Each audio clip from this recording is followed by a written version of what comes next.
welcome back. We're here once again with our representatives from Washington County, Rob and Dave, to talk about the damage and the impact to South County of the recent flooding. So you had started to say something just on the break. Is that? Do you want to expand on that? Yeah, one of the interesting things here is Clear Spring and being compared with this storm, and where really both were quite damaging and certainly affected lives, no question about it. But they're two totally different events in the way the damage occurred. One being Clear Spring was highly residential central, where the South County event has been highly infrastructure central. For instance, and the curious thing about that is that, as Dave can share more, there's state requirements to meet certain funding levels, and those funding levels, damage levels, are public infrastructure. So at Clear Spring, they didn't necessarily meet those because the public infrastructure wasn't damaged as much. It's not something set by either of us or by the board. It's a state criteria, and largely even, I believe, a federal criteria. Right. So it's nothing locally or even at the state level. But in this case, it does look like we will be able to meet the federal criteria for those damage because there was so much public infrastructure damaged. So what does that bring us? Obviously money, but I mean, what help, aside from money, if any, do we get from the federal disaster? So we actually back up before we come back to the actual money side of the conversation. What we did on Wednesday, or I guess Thursday, we declared the state of emergency. And what happens there, that enables the Office of Emergency Management to exercise authorities through the governor's office to bring in other state agencies that we normally would have to run through a bunch of avenues to get the permission to bring them in. So that becomes the first side of this, and that's when the incident exceeds the resources of Washington County. So one of the things for us that this particular process brought in is we brought in an incident management team to help our offices manage the rescue and the stabilization part of this event, which was the most time critical relative to life safety. But from that point, our job also becomes tracking the cost, because again, these things can be financially crippling to counties, especially even smaller counties that are even smaller than Washington County. So the program is designed for those events that are really outside of the norm. And you heard the county administrator talk about thresholds, federal thresholds, that have to be experience loss before the actual reimbursement will kick in, even for $1. The program sets us up for a 75% reimbursement schedule. We have a 25% that has to be still covered by a local.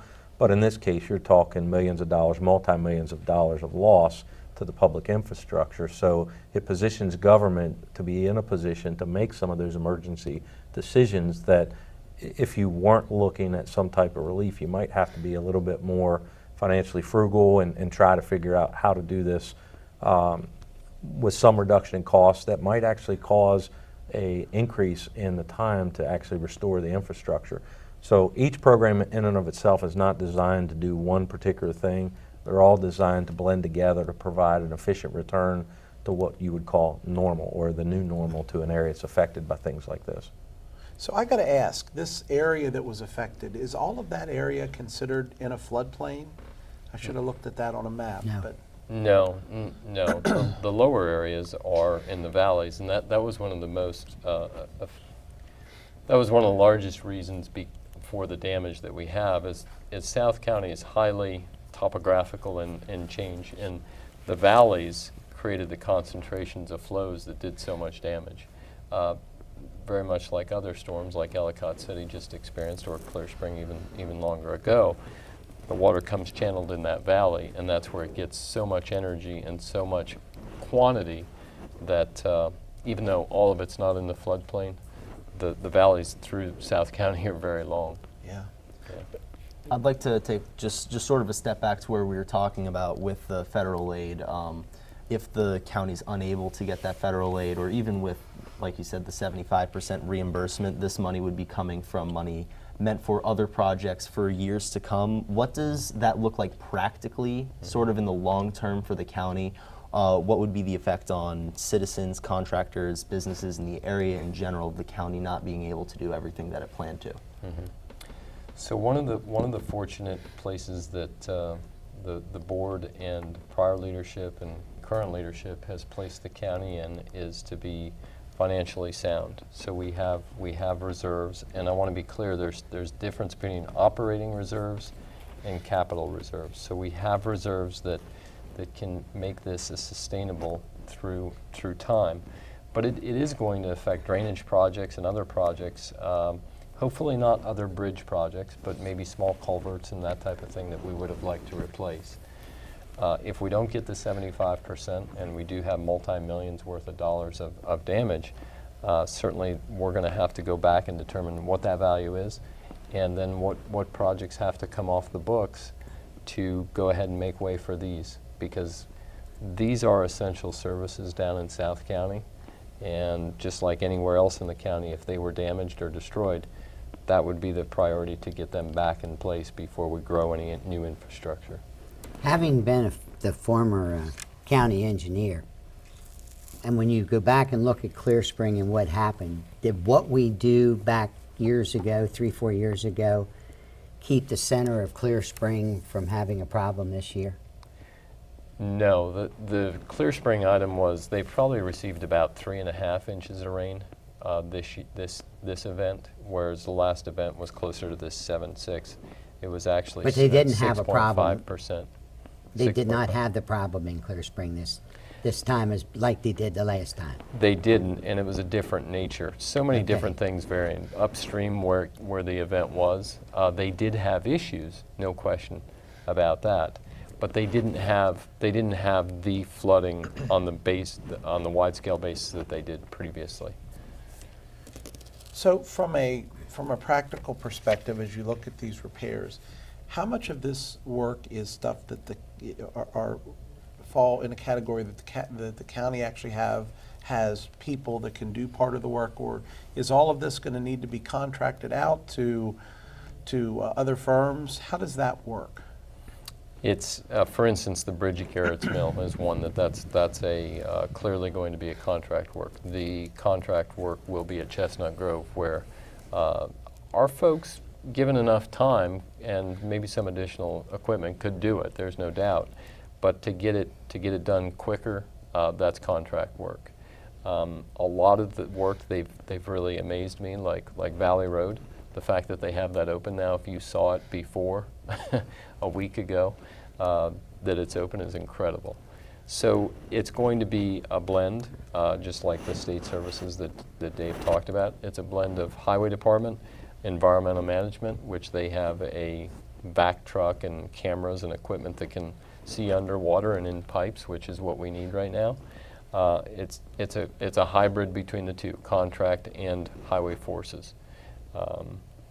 And to break it down, gosh, so far our forces have done 100% of the work, and they've got a lot of it done. So Now, under your contracts that you have, are you going to waive the 30 days for a contract to be out? that is one of the emergency aspects, and that's why we did that today while we were still in emergency, is that we're trying to cut that from 4 weeks down to 2 weeks with that bid being out. Yes. Yeah. All right. Before we let you go, this is the latest emergency. I'm going to go back to your staff for a minute. This is the latest emergency they had to deal with. I was telling Dave on the way into the studio tonight that I've had the fortune or misfortune of having 2 water main breaks in front of my house, and I saw your guys out there, or maybe they were city guys, working all night, working on those things, big snow events, other events. What is your, to the people that encounter these folks, to the people that that depend on these folks, what is your advice? What is your, in terms of the interaction with those employees? Well, ours, for instance, at the Thursday night meeting was spectacular because we did have a few folks stand up and say how pleased they were with the services they're getting. And despite the fact that their lives have been changed and they did have significant detours, they recognize the fact that we have folks that are working some over 18-hour shifts in an emergency situation. So please try to applaud them understand our gears are constantly turning as far as how can we do this quicker, safer, how can we get the services restored to them. So any support the public can have for them first and foremost is important. They deserve all of it, including Dave and his offices. All the way to 911 center was there, and their call volume, I'm sure, went up incredibly during this event. We had special ops forces. It is remarkable through all the storms and events that there was no significant injury, there was no loss of life, and to me, and I think a lot of our folks, that proves the fact that we have a system in place that's really working well, and people that are working fantastic. Dave, within your operations, Potomac Valley, you go to Potomac Valley and Sharpsburg Ambulance, you go to the substation, the Boonesboro substation outside Right. of Roarsville there by Ketzel Road. Is that all pretty much taken care of? Routes changed and everything? We actually, we modified those Wednesday, the day after the storm, because at that point it was clearly obvious we would have roadways that we could not restore for weeks at least. So we made many of those modifications, and then when we lost Chestnut Grove Road, we went back and modified even additional things. And to take that even one step farther, while we had significant road issues down in there, and we still do have some, we actually were lucky that Sharpsburg EMS placed their second ambulance down at the Potomac Valley Fire Station. Great. And that had been staffed with a paramedic and a driver, EMT, for, well, actually since Tuesday, a week ago. It will end tomorrow morning, but we believe we have enough infrastructure and abilities to get by that it's safe to go back and start, moving back to some new normal, the new normal down in that area, which is what that's going to be for a period of time. Any Virginia, West Virginia companies set up for mutual aid at any point? Yeah, and that's a normal thing down Right. there. We have the Harpers Ferry units down there. We'll bring units out of Loudoun County. We bring units out of Brunswick, Frederick County. And depending on the call, some of those are actually moving in on the water. That's a heavy tourism area down there. We typically, in the summer, are faced with many water rescues. So we've modified everything that could be modified to make sure we can still continue to provide, quality and expedient service to the citizens. You guys do a fantastic job. If the people only knew how much time and effort Rob, you and your staff have put in to that dilemma in South County. Yeah. Hurricane Agnes was bad, but nothing like what this was. Yeah. Well, and we talked at the town hall meeting, and I just picked up on one comment, and I felt it was appropriate to address it. And I think it was just a perception because this particular person had not seen what they felt was county staff in their area, but I felt it was appropriate to address it because from the county administrator down to some of the engineers and even county commissioners, I personally have been part of taking them through all areas of that affected down there. So I know without question that all levels of county government have been involved since Tuesday night. We spent hours on the phone Tuesday overnight, with updates to the county administrator, letting them know that we have. This isn't just a rainfall event. This is a historic flooding event that's occurring, and this will be significant and will take significant resources to pull us through the rescue part, and ultimately you're seeing it pulling it through the recovery. Well, thank you both for joining us tonight. Most importantly, thank you for the commitment to the citizens of Washington County. Absolutely. Clearly, your work is evidence of what this county is Proud of it. able to do and why we are, many of us are so proud to live here. So Yeah. thank you. Thank Up you. next, stay with us. The City Council has a new tax rate, and it's a two-tier tax rate. We'll have that story when we come back. We're back in 3 minutes.